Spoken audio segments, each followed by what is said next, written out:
नमस्कार, बड़ी खबर लेकर मैं हूं आपके साथ संदीप। न्यूज सरकार खबरों का रुख करते हैं। सीएम सैनी ने मुख्यमंत्री आवास पर मीडिया वेलविंग एसोसिएशन के अध्यक्ष श्री चंद्रशेखर धरनी के नेतृत्व में प्रतिनिधिमंडल से भेंट कर मीडिया की कैशलेस पॉलिसी के विषय में चर्चा की है। साथ ही अधिकारियों को इस नीति के क्रियान्वयन के विषय में आवश्यक दिशा निर्देश दिए।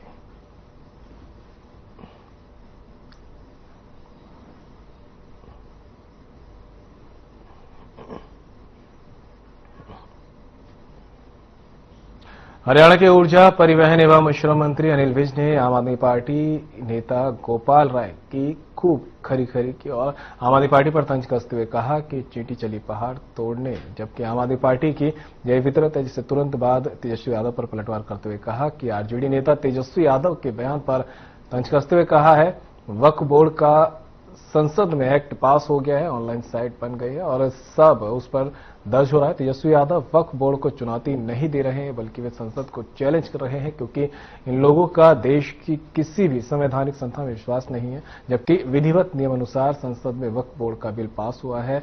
बीजेपी गरीब लोगों के लिए काम कर रही है, उन्हें मकान दे रही है। वक्फ बोर्ड का पार्लियामेंट में एक्ट पास हो गया, ऑनलाइन साइट बन गई और सब उसके ऊपर दर्ज कर रहे हैं। वो तो वक्फ बोर्ड को चैलेंज नहीं कर रहे, वो पार्लियामेंट को चैलेंज कर रहे हैं, क्योंकि ये जो लोग हैं ये देश की किसी भी संवैधानिक संस्था में इनका विश्वास नहीं है। विधिवत नियमानुसार पार्लियामेंट में वक्फ बोर्ड का बिल पास हुआ है।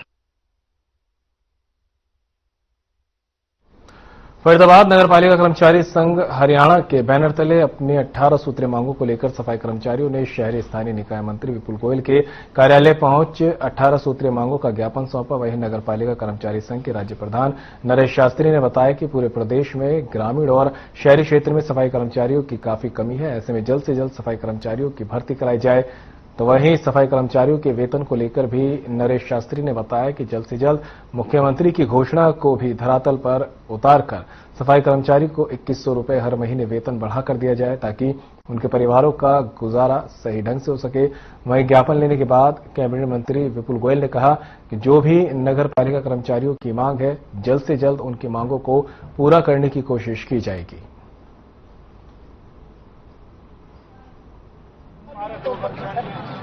नगरपालिका कर्मचारी संघ के लोग जो है हमारे भाई नरेश शास्त्री जी के नेतृत्व में यहाँ पर पहुंचे हैं। मांगे राम जी भी और इनकी पूरी टीम यहाँ पर आई है। इन्होंने ज्ञापन दिया है। इस ज्ञापन को मैं मुख्यमंत्री जी के साथ बैठकर इस पर सलाह मशवरा करेंगे, जो भी इनकी मांगे और इनके साथ वार्तालाप भी करेंगे। पूरा एक प्रशासनिक अधिकारियों के साथ बैठकर मुख्यमंत्री जी के दिशा निर्देशानुसार आपस में बैठ के बात करेंगे। जो भी मांगे हैं उनको बैठ के एमिकेबली निपटाने की बात करेंगे। जो भी सरकार करेगी और कुछ इनसे हम अपनी बात रखेंगे, कुछ ये बात रखेंगे, तभी हल निकलेगा। लेकिन वो वार्ता का दौर जल्दी शुरू कर देंगे। क्या क्या मांगे रखी गई है, क्या लगता है मांगे कितनी जायज है?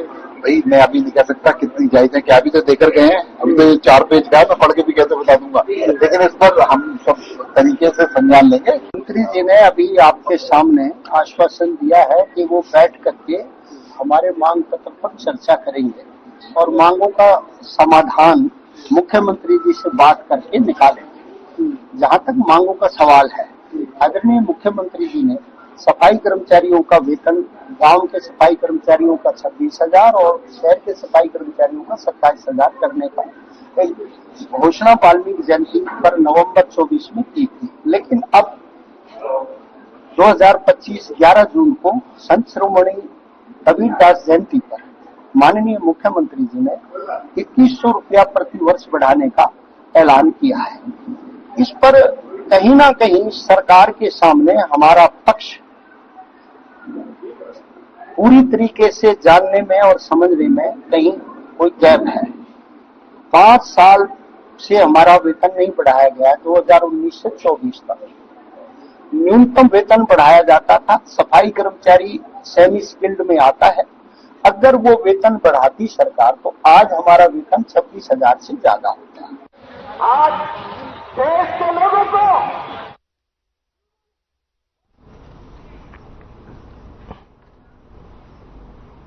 हरियाणा के 6 कमिश्नरी जिलों में आज पीए, श्री और मॉडल संस्कृति स्कूलों के लिए विशेष परीक्षा आयोजित की गई है। इस परीक्षा में प्रदेश के 12,320 अध्यापक भाग ले रहे हैं, जिसमें पीजीटी, टीजीटी, पीआरटी, प्रिंसिपल और हेड टीचर जैसे पद शामिल है। परीक्षा के लिए 42 केंद्र बनाए गए। परीक्षा की पारदर्शिता के लिए बोर्ड ऑब्जर्वर्स, नोडल अधिकारी और उड़नदस्ते तैनात किए गए।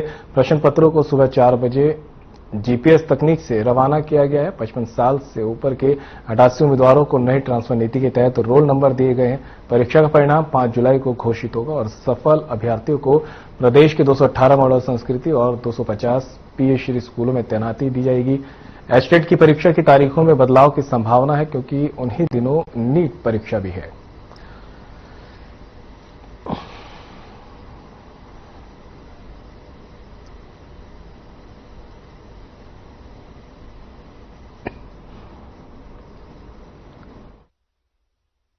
विद्यालय शिक्षा बोर्ड को एक इवैल्यूएटिंग एजेंसी के फॉर्म में दिशा निर्देश शिक्षा निदेशालय से मिले हैं, क्योंकि जैसा आपको पता है यह परीक्षा हरियाणा विद्यालय शिक्षा बोर्ड पहली बार ही आयोजित करने जा रहा है। तो उसके अनुसार हमें 5 जुलाई तक परीक्षा परिणाम शिक्षा निदेशालय को उपलब्ध करवाना है, क्योंकि जल्दी ही ओटीपी भी अभी लागू होने जा रही है। हरियाणा सरकार का यह पहले से ही एक प्लानिंग है कि जो ये शिक्षा सत्र हमारा शुरू होने जा रहा है, स्कूल की छुट्टियां खत्म होने के बाद, इसमें शिक्षक अपने नए स्कूलों में जल्दी से जल्दी ज्वाइन करेंगे। सबसे पहले तो हरियाणा विद्यालय शिक्षा बोर्ड के सभी कर्मचारियों, अधिकारियों की तरफ से मैं आप सभी पत्रकार सहायकार बंधुओं का अभिनंदन करता हूं कि आपने एक छोटे शॉर्ट नोटिस पर ये कवरेज जो आज की हमारी टीचर्स के ओटीपी से रिलेटेड शिक्षा विभाग द्वारा आयोजित परीक्षा है, जिसको हरियाणा विद्यालय शिक्षा बोर्ड अभी आज 30 जून को आयोजित करने जा रहा है, जो कि 2 बजे से 3:30 बजे तक होगी। इसे कवर करने के लिए आप अपना समय निकालें। जहां तक आज की इस परीक्षा का सूचना का संबंध है, जैसा कि अभी चेयरमैन महोदय द्वारा बताया गया, राज्य के मॉडल संस्कृति और पीएमसी स्कूलों के शिक्षकों और प्राचार्यों की नियुक्ति के लिए जो परीक्षा करवाई जा रही है, हरियाणा सरकार की ओर से शिक्षा का स्तर बेहतर बनाने के लिए और प्रदेश में मॉडल संस्कृति और पीएमसी स्कूलों को चुना गया है। इन स्कूलों में जो रिक्त पद हैं और जो नए आपके नव सृजित पद हैं, उन पर भर्ती के लिए शिक्षकों के ऑनलाइन ड्राइव के तहत जो आवेदन मांगे गए थे, तो जैसे कि चेयरमैन साहब ने कहा कि हरियाणा विद्यालय शिक्षा बोर्ड पहली बार इस तरह की स्क्रीनिंग की परीक्षा ले रहा है। और ये मैं हमारे शिक्षा मंत्री महोदय का, हमारे जो अधिकारी हैं, एसीएस साहब हैं, डायरेक्टर साहब हैं, और हरियाणा सरकार द्वारा जो विश्वास जताया गया है, तो मैं उसके लिए सभी का धन्यवाद करता हूं। और जैसा कि अभी चेयरमैन साहब ने कहा, मैं भी बताना चाहूंगा कि हरियाणा विद्यालय शिक्षा बोर्ड है, बड़ी शिद्दत से इसको अच्छे ढंग से कराने का प्रयत्न कर रहा है।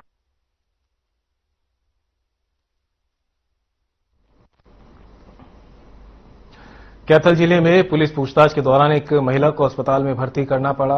महिला के परिजनों ने पुलिस पर मारपीट का आरोप लगाया है।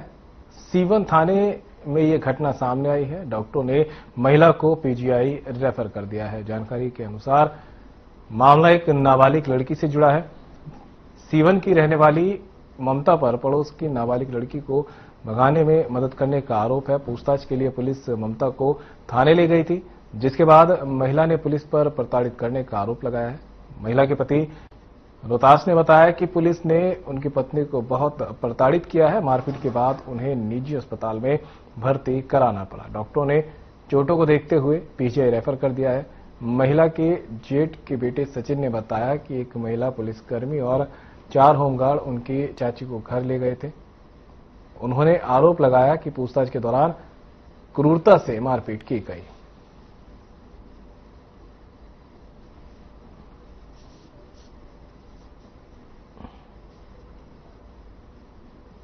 यहाँ एक सूचना मिली थी डायल 112 के माध्यम से कि भी किसी लेडी के साथ मारपीट हुई है। तो फिर क्या देखा गया और उसके बाद क्या आगामी कार्रवाई की जाएगी? पुलिस मौके पर पहुंची है सरकारी हॉस्पिटल में। बाकी जैसी ये दरखास्त देंगे उसके नियमानुसार कार्रवाई की जाएगी। तो कौन लोग हैं सर ये जिनके साथ मारपीट हुई, क्या मामला है? नहीं, अभी कुछ नहीं कहा सर। मामला क्या, ये लाले घरवाली का रिमांड ले रखा है पूरा पुलिस वाले ने। कौन से पुलिस वालों ने? सीवन थाने से जी। सीवन थाने से। हाँ जी। कितने पुलिस वाले हैं? ये है मतलब कि एक लेडीज है जी, 4 पुलिस वाले हैं। क्या नाम है? किन लोगों ने मारपीट किया है पुलिस वालों ने? नाम पता है? नाम का नहीं मेरा। SHO कौन है? किस मामले में लेके गए थे? क्यों किस मारपीट मामला क्या था? मैंने ये लाले को लड़की बच गई थी, पड़ोस में था, तो उसके मामले में मैंने दोषी मानी थी नया, तो मैंने कर दी थी, तो इन्हें रिमांड ले लिया जी फिर पूरा। ये मामला ऐसा है, कल एक सीवन थाने में पंचायत हुई थी। सीवनी वो लड़की चली गई थी, शक के आधार पर इस लेडीज को वहां पर बुलाया गया था। जो भी बात थी इसने पंचायत में बिल्कुल स्पष्ट बता दी थी, लेकिन उसके बावजूद एक सीवन पे कोई आईओ है और उसके साथ 4-5 अदर मुलाजिम थे, जो उसको पीछे कमरे में लेके गए हैं सारी पंचायत के सामने, और वहां पर बिल्कुल बर्बरतापूर्ण उसके ऊपर कार्रवाई करी है। बिल्कुल चोर जैसे करते बहुत ज्यादा चोटें मार के आपने देखा भी है।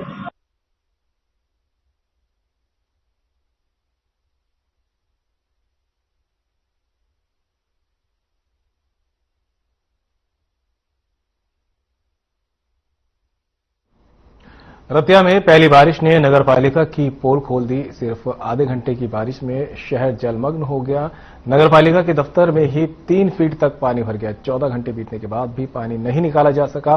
कई कॉलोनियों में अब भी पानी जमा है। लोग बीमारियों के डर से परेशान हैं। पार्षदों ने नगरपालिका पर लापरवाही के आरोप लगाए। उन्होंने कहा करोड़ों खर्च हुए लेकिन कोई फायदा नहीं हुआ। नगरपालिका ने 30 रिचार्ज बोर्ड लगाए थे, सब फेल हो गए।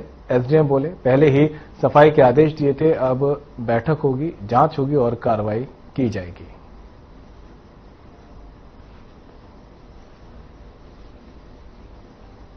नगरपालिका जो पहले बनी हुई है, पहले इसकी जांच होनी चाहिए। ये इतने नीचा बनाया गया, लेवल देख के क्यों नीचा बनाया गया? दूसरा, करोड़ों रुपए सड़क पे लगा हुआ है, सड़क का लेवल निकाल के लेवल के हिसाब से बढ़ना चाहिए था। करोड़ों रुपये लगा, व्यर्थ गया, शहर डूबा पड़ा है। शहर की कोई किसी को चिंता नहीं पड़ी। भ्रष्टाचार सभी जगह भ्रष्टाचार फैला हुआ। कल अचानक थोड़े समय में बहुत ज्यादा बारिश हो गई, इसके लिए पानी खड़ा हुआ है शहर में।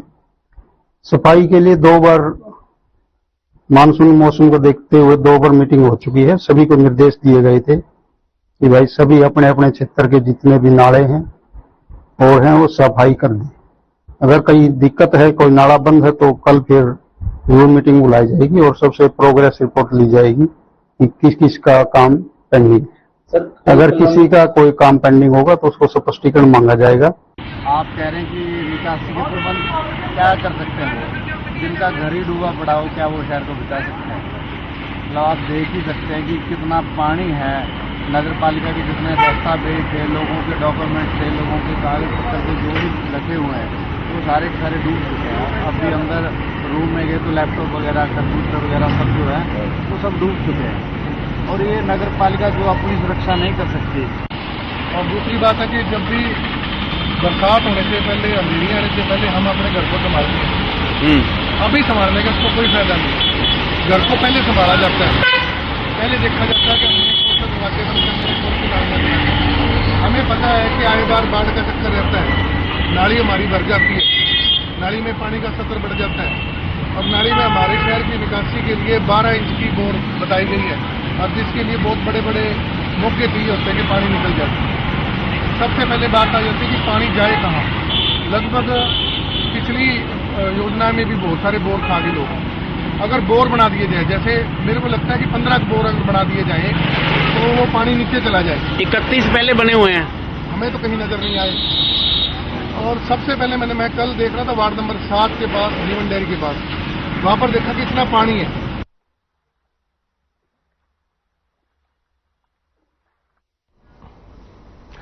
खबर रतिया से है, जहां मानसून से पहले नगरपालिका को शहर के नालों की सफाई करवानी थी ताकि शहर में जल भराव ना हो, मगर नगरपालिका खुद नगरपालिका कार्यालय बचाने में असमर्थ दिखी। नगरपालिका कार्यालय के अंदर बरसाती पानी जमा हो गया है। वहीं से बरसात में बाजारों और कई कॉलोनियों में जल भराव देखने को भी मिला है, जिसे लेकर लोगों में भारी रोष है।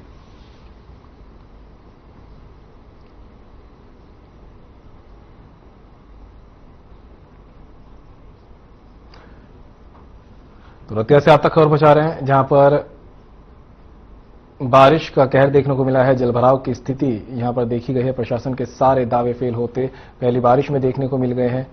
बारिश से शहर जलमग्न देखने को मिल रहा है। यहां तक कि जो है खुद नगरपालिका दफ्तर में भी पानी भर गया है। एक तरफ तो नगरपालिका दावे कर रही थी कि बरसात के लिए तैयार है, मानसून के लिए पूरी तैयारी कर ली गई है, जलभराव की कहीं समस्या नहीं होगी, लेकिन दूसरी तरफ नगरपालिका दफ्तर की तस्वीर देख सकते हैं, पानी भरा पड़ा है। तो शाम में अचानक हुई बारिश के कस्बे के लोगों को उमस भरी गर्मी से राहत मिली। इससे बारिश से कपास, बाजरा और ज्वार की फसल को फायदा होगा। वहीं तो शाम बाजार में कई क्षेत्रों में जलभराव की स्थिति बन गई है। इससे आम लोगों को भारी परेशानियों का सामना करना पड़ा है। दुकानदारों ने बताया कि हर बार बारिश के मौसम में उन्हें परेशानियों का सामना करना पड़ता है। हर बार गलियों में पानी भरने से दुकान में पानी घुस जाता है और हजारों रुपए का सामान बर्बाद हो जाता है। वहीं दुकानदारों का यह भी कहना है कि वे इस संबंध में कई बार प्रशासन से गुहार लगा चुके हैं, लेकिन जल निकासी का कोई प्रबंध नहीं किया जाता है।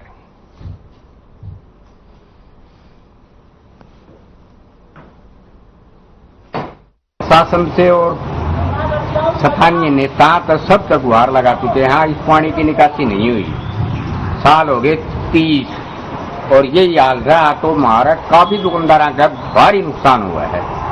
किसी की तो गुड़, चीनी, चावल, तेल, कितनी दुकान से मार्केट की सारी हम पानी भरा है। क्या कोई उपाय? 5 से 6 फुट पानी भरा है सर। कहाँ बागनाला रोड तक का पानी यहाँ हुआ है। सिवानी रोड, बागनाला, सारा पानी यहाँ आके जमा होकर ये यहाँ पानी नहीं निकलता।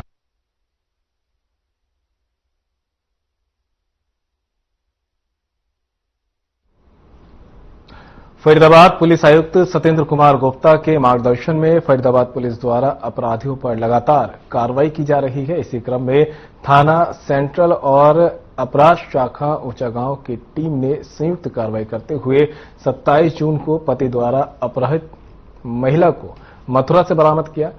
एक से आरोपी को भी गिरफ्तार किया गया है। पुलिस प्रवक्ता ने बताया कि सुभाष कॉलोनी के रहने वाले शैलेश कुमार ने थाना सेंट्रल में दी शिकायत में बताया कि 27 जून को बाटा मेट्रो स्टेशन के पास से भुलवाना पलवल का रहने वाला लखन हथियार के बल पर जबरदस्ती उसकी बेटी को अगवा करके ले गया, जिस पर थाना सेंट्रल में संबंधित धाराओं के अंतर्गत मामला दर्ज किया गया।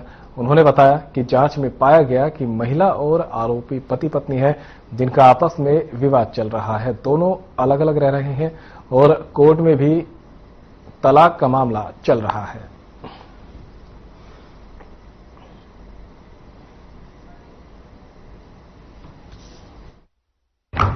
27 जून को समय करीब 7:30 बजे थाना सेंट्रल में एक युवती के अगवा करने की सूचना प्राप्त हुई, जिस पर थाना सेंट्रल की टीम मौका पर पहुंची और जहां पर पता चला कि दोनों जो अगवा करने वाला है वो युवती का पति है और जिनका आपस में विवाद चल रहा है और वो काफी दिन से अलग रह रहे हैं और उनको तलाक का भी मामला चल रहा है और जो पति है वो जबरदस्ती युवती को अपने 3 अन्य साथियों के साथ एक गाड़ी में बैठाकर अपने साथ ले गए हैं। तो इस मामले में पिता की सूचना पर थाना सेंट्रल में अपहरण की धाराओं के अंतर्गत मामला दर्ज कर लिया गया है और मामले की गंभीरता को देखते हुए क्राइम ब्रांच की 2 टीमें इसमें लगा दी गई हैं और जल्दी अपहृता को और मामले को कामयाब कर लिया जाएगा और अपहृता को बरामद कर लिया जाएगा और आरोपी के खिलाफ कार्रवाई की जाएगी।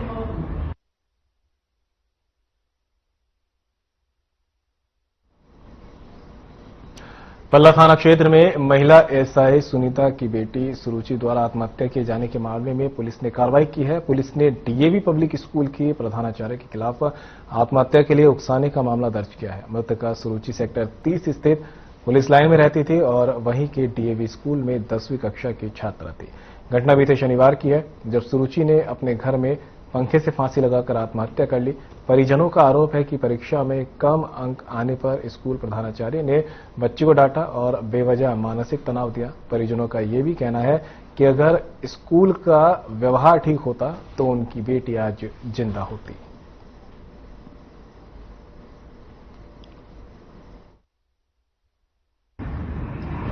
छब्बीस जून को पुलिस लाइन फरीदाबाद में डीएवी पुलिस पब्लिक स्कूल की 10वीं की छात्रा द्वारा फांसी लगाकर आत्महत्या कर ली गई थी। तो मामले में परिजनों द्वारा प्रिंसिपल जो स्कूल की प्रिंसिपल है उस पर टॉर्चर के आरोप लगाए थे कम नंबर आने के पर और जिसके कारण उसकी बेटी द्वारा आत्महत्या कर ली गई। तो मामले में थाना सेक्टर 31 में धारा 108 बीएनएस के अंतर्गत मामला दर्ज कर लिया गया है और मामला अनुसंधान में है। उसके खिलाड़ी बच्चे थे, उन बच्चों से भी पूछा जाए सर, सभी पुलिस वाले के बच्चे थे, उनके पेरेंट्स से सभी से पता किया जाए सर मेरी बच्ची कैसी थी यहाँ पे, और बच्चे बता देंगे मेरी बेटी के बारे में कैसी थी सर। सबसे पहले तो उसको गेम से निकाल दिया था। कब निकाला? बेटी को अभी पीछे ये 10th क्लास में हुई थी सर, मीटिंग में गई थी तो मैंने वहाँ बोली आपकी बेटी ना बिल्कुल नहीं पढ़ती। मैडम मेरी बेटी 2 पेपरों में पास हुई है, 3 में फेल बताते थे, नहीं आपकी बेटी सारे पेपरों में फेल है। फिर मैंने सभी टीचरों से कहा मेरी बेटी को मेरे सामने तो लाया जाए, मैं पूछूं तो सही मेरी बेटी से। फिर उन्होंने मेरी बेटी को सामने नहीं लिया सर, को बेटी को 10वीं में रखो। मैं बोली मेरा स्कूल का रिकॉर्ड खराब हो जाएगा, मैं तेरा ज्यादा होगा, हमारा बच्चा नहीं है। बेटी का सुरुचि नाम था, 14 साल की। बेटी को कह रही थी बेटा प्रॉपर स्कूल खुल जाएगा, तो छूटे के बाद मैं तुझे सीपी साहब के सामने लेके जाऊंगी। इस कांड के बाद अब आप एप्लीकेशन दोगे ना कहीं पुलिस में? मैंने दे दी कल। दे दी? हाँ, FIR दर्ज नहीं आपका हुआ। नाम क्या है? सुनीता एसआई थाना पल्ला मेरी पोस्टिंग है अभी।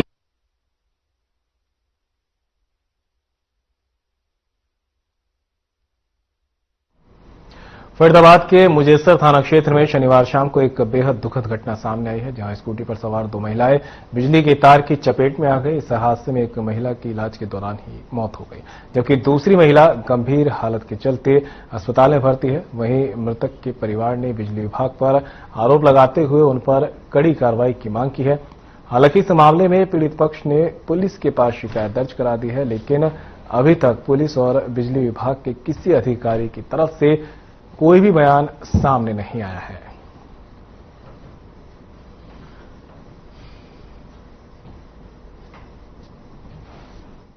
सेक्टर 23A में सेक्टर 23 में काम करने गई थी, ठीक है, 10 साढ़े 10 बजे वहां से लौटना था तो बारिश हो गया था। तो उनकी संग में जो हमारे एक भांजा बहू है, वो कह रहा है उनकी माई लगती है, तो अगर माई बरसात हो रहा है चलो मैं स्कूटी में छोड़ आता हूँ। उनको घर छोड़ने जा रही थी, बीच में घर के आसपास एक तार गिरा हुआ था बिजली का, उसमें स्कूटर में उनको वो तार उसमें चपट लिया। वो ऑन द स्पॉट वही उनकी जो तृष्णा विश्वास है वो ऑन द स्पॉट वही मर गए।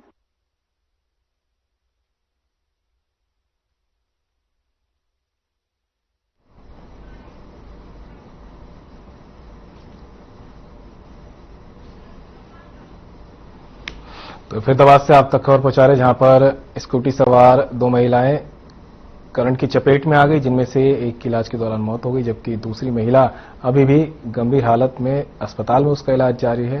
जब इसकी सूचना परिजनों को मिली तो परिजनों ने सीधे तौर पर बिजली विभाग पर इस पे लापरवाही के आरोप लगाए हैं और साथ ही कड़ी कार्रवाई की मांग की है। परिवार का कहना है कि इस पर कड़ी कार्रवाई की जाए और संबंधित जो भी आरोपी है या लापरवाही जिसकी वही तरफ से की गई है उस पर सख्त कार्रवाई की जाए।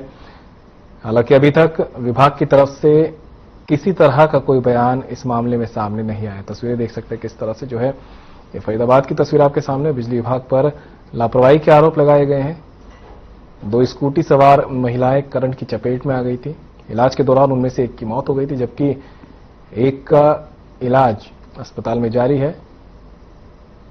परिवार ने बिजली विभाग पर लापरवाही के आरोप लगाए हैं और साथ ही जो भी इस मामले में लापरवाह पाया गया उस पर कड़ी कार्रवाई की मांग की है। और फिलहाल मेरे साथ इतना ही, दीजिए इजाजत, नमस्कार।